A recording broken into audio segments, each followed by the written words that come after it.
मैं राहुल लाल।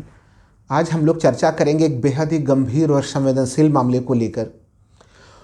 पूर्व प्रधानमंत्री मनमोहन सिंह, जिनकी उपलब्धियां अगर संपूर्ण जीवन के उपलब्धियों को देखा जाए तो वो एक महान राष्ट्र निर्माता, महान नेशन बिल्डर के रूप में हम लोगों के समक्ष आते हैं।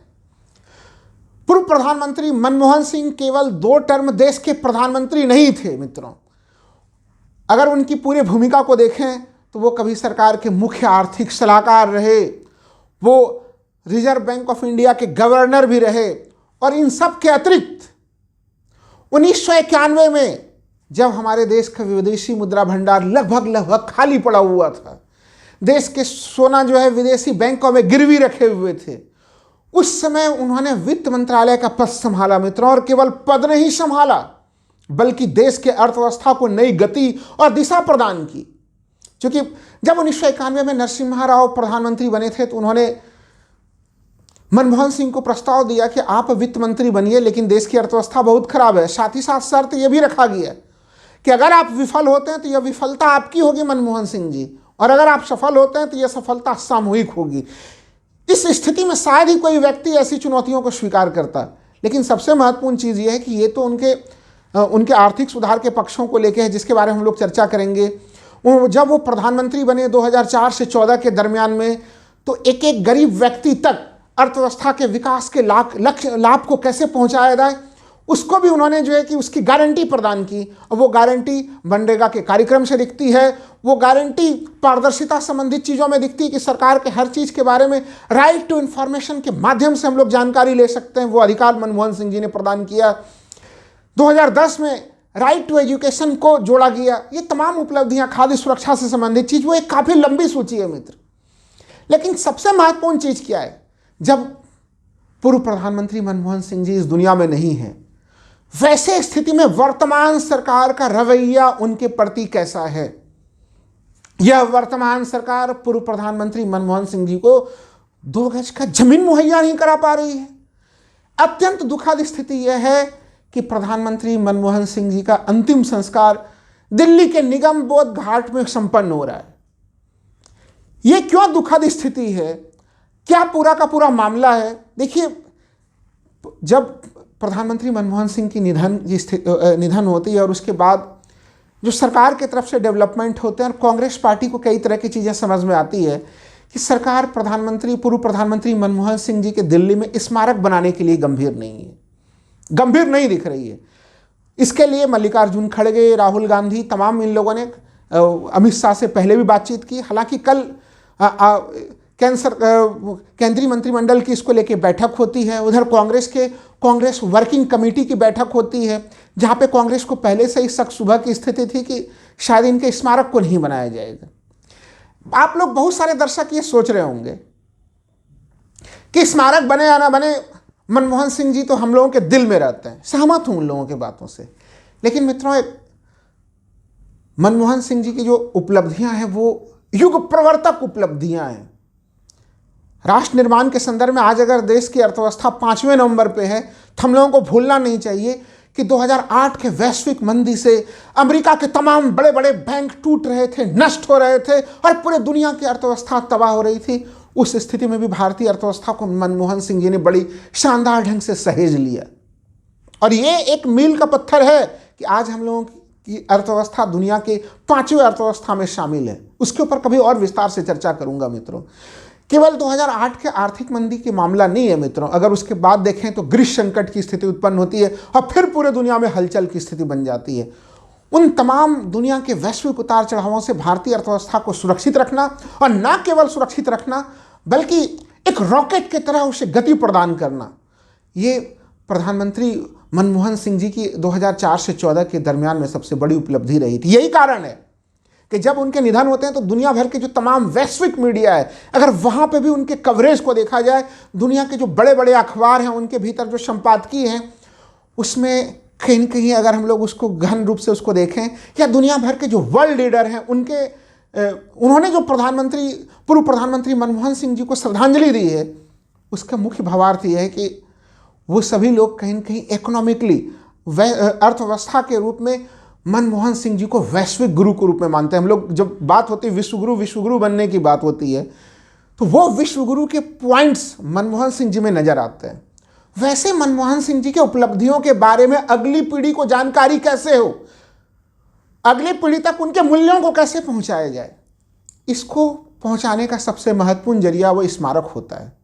और वो स्मारक बनाने में केंद्र सरकार की जो आनाकानी की स्थिति रही वो एक दुखद स्थिति है। हालांकि केंद्र सरकार ने बाद में जो प्रेस रिलीज जारी किया है उसमें बताया है कि केंद्र सरकार 3-4 दिनों के भीतर जो है वो जगह खोज लेगी, उनके लिए स्मारक बनाया जाएगा।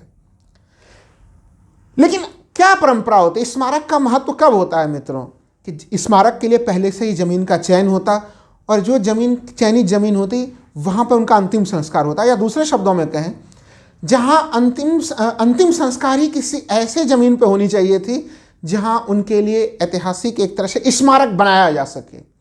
निगम बोध घाट में पूर्व प्रधानमंत्री मनमोहन सिंह जी के अंत्येष्टि यह बिल्कुल दिल को कचोड़ देने वाली स्थिति है। यह पूर्व प्रधानमंत्री मनमोहन सिंह जी के लिए एक अनादर और अपमान की स्थिति उत्पन्न करती है। देखिए, एक तथ्य जिसको जानना बहुत आवश्यक है, वो तथ्य यह है मित्रों कि जो तमाम इसके पहले के पूर्व प्रधानमंत्री हैं उनका जहां अंतिम संस्कार हुआ है वहीं पे उनके स्मारक का निर्माण किया गया है। ये पूरा का पूरा एक परंपरा रही है हमारे यहाँ पे। आप लोगों ने ये भी चीज़ सुना होगा, एक तथ्य का और खुलासा आज बहुत आवश्यक है कि पूर्व प्रधानमंत्री नरसिम्हा राव को समुचित सम्मान प्रदान नहीं किया गया था। जब मैंने काफ़ी गहन रिसर्च किया मित्रों तो भारतीय जनता पार्टी का यह प्रोपेगेंडा भी पूरी तरह से झूठा पाया गया, क्योंकि पूर्व प्रधानमंत्री नरसिम्हा राव के जो परिवारजन थे वो चाहते थे कि उनकी अंत्येष्टि और उनका स्मारक का निर्माण दिल्ली में ना हो बल्कि हैदराबाद में हो, और इसलिए उनके तमाम प्रक्रियाओं को हैदराबाद में किया गया, वहाँ उनका स्मारक है भी। तो ये परिवारजनों की इच्छा को पूछकर भी सरकार इस पूरे प्रोसेस को चलाती है। अभी अगर इस समय मनमोहन सिंह जी के परिवारजनों की इच्छा को देखें तो उनकी भी इच्छा यही थी कि उनका अंतिम संस्कार उसी जगह पे हो जहां स्मारक बनाई जा सके। केंद्र सरकार का यह तर्क कि कम से कम 3 से 4 दिन लगेंगे स्मारक की जमीन खोजने के लिए, ढूंढने के लिए। माननीय प्रधानमंत्री जी, आप अपने दिल को बड़ा कीजिए। आप तो कहते थे कि आप बहुत तीव्रगामी फैसला लेते हैं, जो 50 सालों में जो काम नहीं होते हैं वो काम आप 1 दिन में करते हैं। पूर्व प्रधानमंत्री अटल बिहारी वाजपेयी के भी संपूर्ण प्रकरण को हम लोगों ने देखा। उस समय तो ऐसा कोई विवाद हम लोगों को नजर नहीं आया। उनके लिए तो जमीन का आवंटन कब हो गया, कब उसके लिए जमीन को खोज लिया गया, वो कोई समस्या की स्थिति नहीं थी। यहाँ पे आज अंतिम संस्कार हो जाएगा, फिर निगम बोध घाट में फिर सरकार तय करेगी कि कहाँ पे जो है कि जमीन खोजा जाए, कहाँ पे ट्रस्ट बनाया जाए। अगर ये समस्या मनमोहन सिंह जी के नाम पे आ रही तो फिर ये समस्या अटल बिहारी वाजपेयी जी के नाम पे क्यों नहीं आई थी। यह भेदभावपूर्ण स्थिति नहीं होनी चाहिए। मित्रों, दुनिया भर के कई अखबारों के अगर उनके मूल्यांकन को देखें तो बहुत सारे अखबारों ने पूर्व प्रधानमंत्री मनमोहन सिंह जी की तुलना कही है कि अगर भारत के एक राष्ट्र निर्माता, नेशन बिल्डर अगर नेहरू जी थे, जिन्होंने जीरो से लेकर आगे तक हमारे अर्थव्यवस्था को गति प्रदान की, तो आधुनिक भारत जो इस समय हम लोग देख रहे हैं, उस भारत के निर्माण में 1991 में जो नींव का पत्थर डाला था मनमोहन सिंह जी, उनको दूसरे बड़े नेशन बिल्डर के रूप में देखा गया। यानी नेहरू जी के समतुल्य अगर पूरे आज़ादी के बाद से 2 प्रधानमंत्रियों को देखा जाए, ये मेरा मूल्यांकन नहीं है मित्रों।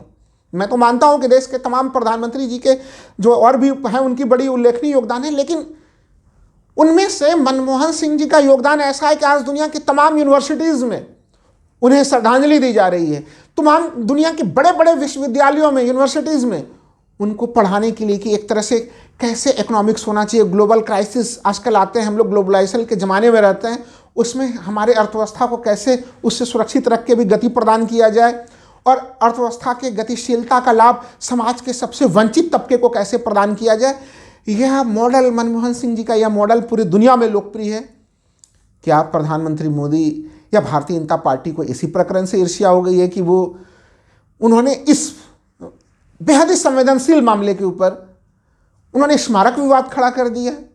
बहुत दुख हो रहा है इस मामले को लेते हुए कि वर्तमान प्रधानमंत्री ने अपना दिल काफ़ी छोटा रखा है।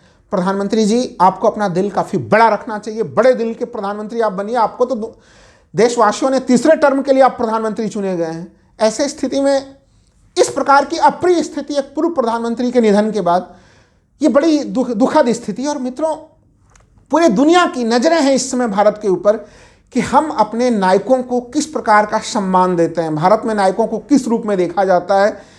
ये अगर इस मूल्यांकन में भारत पीछे रह गया और हम अपने अगली पीढ़ियों को सही जानकारी नहीं दे पाए तो ये भी एक दुखद स्थिति होगी। अगर आप ये पूछें कि मनमोहन सिंह जी तो अपने सादगी के लिए जाने जाते हैं, हो सकता है कि मनमोहन सिंह जी से पूछा जाता तो वो अपने स्मारक बनाने की बात भी ना करते और निगम बोध घाट में अंतिम संस्कार के मामले को भी वो स्वीकार करते। मामला मित्रों मनमोहन सिंह जी की निजी इच्छा की नहीं है ये। जैसा मैंने कहा कि पूर्व प्रधानमंत्री वो एक तरह से राष्ट्रीय धरोहर होते हैं, यही कारण है कि उनके संबंधित उनका अंतिम संस्कार किस रूप में हो वो केंद्र सरकार निर्णय लेती है, गृह मंत्रालय निर्णय लेती है, कहाँ पे उनका अंतिम संस्कार हो, किस प्रकार से आगे स्मारक का निर्माण हो। यह कोई व्यक्तिगत निर्णय केंद्र सरकार के माध्यम से ही निर्णय लिए जाते हैं। और इस समय जो केंद्र में सरकार बैठी है वो यह जिम्मेवारी सम्यक रूप से पालन करते हुए नहीं नजर आ रही है। हालांकि प्रधानमंत्री ने कल राष्ट्र को संबोधित किया था और कल जिस तरह से डेवलपमेंट चल रहे थे लग नहीं रहा था कि ऐसी कोई अप्रिय स्थिति पूर्व प्रधानमंत्री मनमोहन सिंह जी के मामले में आएगी। यह एक बेहद दुखद स्थिति है और इस दुखद स्थिति को लेके इसके सभी पहलुओं से आप लोगों को अवगत कराना बहुत ही आवश्यक चीज़ था। पूर्व प्रधानमंत्री मनमोहन सिंह जी को पुनः विनम्र श्रद्धांजलि। उन्होंने तो अपनी महानता से और अपने विद्वता से, अपने कौशल से इस देश को जिस ऊंचाइयों गहराइयों पर पहुंचाया वो एक बहुत महत्वपूर्ण चीज़ है, लेकिन इस मूल्य को संवर्धित करना हम देशवासियों का ही कार्य है। बहुत बहुत धन्यवाद मित्रों।